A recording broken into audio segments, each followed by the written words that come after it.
All right, it is story time. I'm gonna talk about the first time I went to Mexico back in 1990, summer of 1990. I was 11 years old. So my dad took us to Mexico. I had a sister there that I had never met. It was the first time I ever met her. I had an older brother and an older sister that grew up in Mexico, but I had met my older brother already, but I had never met my older sister. And then I had another sister who passed away. I never got to meet her. So my parents left Mexico in the early 70s, and they had originally planned to only leave for a few months.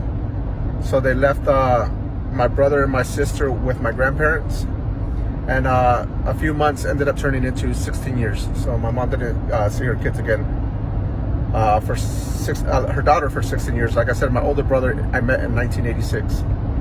So my parents left 2 kids behind, and then a sister that had passed away. And then after they moved to the United States, my brother was born, my sister was born, then I was born, and then I had my younger sister that was born. So anyway, my dad took us to Mexico. We drove. It was a 4-day drive. When we get to Mexico, I meet my sister, I meet my grandparents, I meet a lot of aunts, uncles, cousins. I ended up becoming good friends with a cousin. He was 2 years older than me. I was 11, he was 13. But we got pretty close that first year. As years went by, we drifted apart, and I have no clue whatever happened to him. We just kind of lost contact. Anyway, so one day, probably about 2 weeks after I got to Mexico, he says, let's go to El Pueblo, let's go to La Pulga. It's a flea market. So we walked to the highway from the ranchito. You go down it's up in the hills, so then you walk down a long path to the highway. We caught the bus, and we went to Tototlan, which is El Pueblo, where they have the flea market. It's about, I would guess about 20 miles, 25 miles. I really don't know how far it was. I'm guessing 20, 25 miles. So we get there, we spend the whole morning at the flea market, La Pulga. About noonish, we're ready to go back. For whatever reason, my cousin didn't want to wait for the bus. He wanted to catch a ride. So he saw somebody that he knew who had a truck. He asked for a ride, but there wasn't enough room for the both of us. So my cousin gets in the truck and he leaves me at El Pueblo. Remember, I've only been there for 2 weeks. I'm 11 years old. I'm in El Pueblo. I don't know nobody. I'm in a foreign country. I don't know what to do. So I decide I'm walking, because I don't want to get on the bus and then don't know what to do. All I know is I walk along the highway. Once I get to the village, I will recognize the entrance. So I start walking along the highway. It's about noon. I remember it's really hot, really hot. So 20, 25 miles in a foreign country, 11 years old, walking by myself along the highway.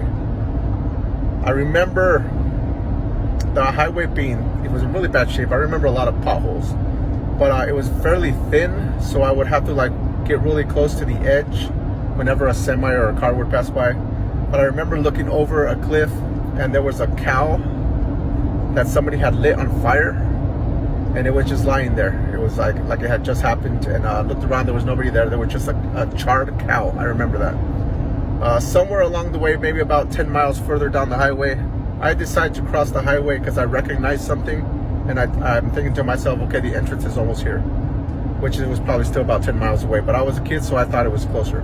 I walk across the highway, continue walking, and I see there's a dead turtle on the side of the highway, like somebody had hit. I remember the head was crushed, but the shell was still there. For whatever reason, I decided to kick the turtle. It's just like kicking a rock. The shells are pretty damn hard. I found out that day. So now I'm walking along the highway with an injured foot. I still got about 10 miles to go, but I keep walking. I don't stop. I just keep walking till I finally get to the entrance, and then it starts raining. Halfway there, or at least halfway there, it started raining. So now I'm soaking wet. I get to the entrance. I recognize it. I know this is it. I start walking along the long path. I explain it. It's like a humongous mile-long driveway, because like I said, the village is in the hill. So I'm walking along, and this Pepsi truck pulls over, and the guy was like, hey, you want to ride? So I was like, Sure, I'll take a ride. But this is how stupid I am. I'm in a foreign country. A guy pulls over, asks me if I want to ride, and I say yes. But hey, he's a Pepsi delivery man, so why not, right?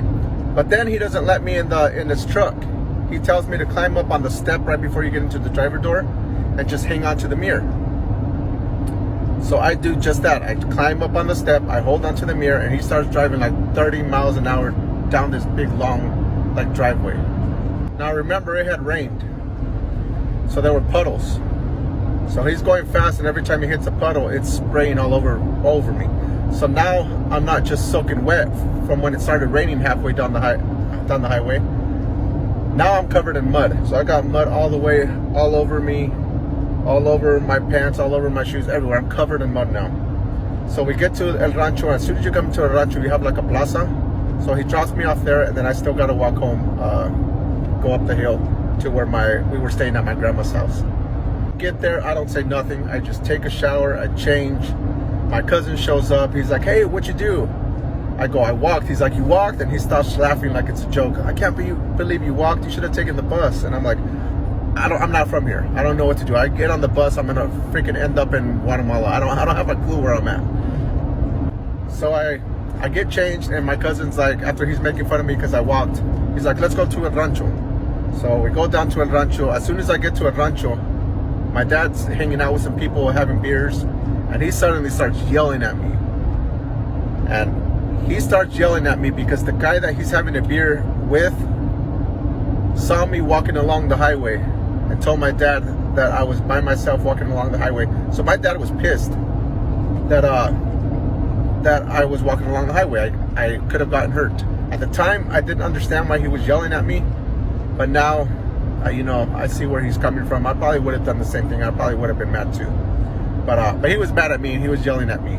But at the same time, this motherfucker, sorry for my language, my dad's friend who saw me walking along the highway did not pick my ass up. He just let me continue walking and then went and snitched on me to my dad. But that was my experience walking 20, 25 miles. Like I said, I don't remember how long it was or how far it was. Maybe I blocked some things out as to other things that happened on that walk, but it was quite the journey. And my brothers and sisters, every now and then we'll talk about it and bring it up. But don't let your kids wander off by themselves in a foreign country. And like I said, I don't know whatever happened to that cousin. I heard like something like 20 years ago, somebody had told me that he was in Cali and he had a rough life. I really don't know. I don't know whatever happened to him. But I wish him the best. We were just kids. But yeah. That was quite the experience.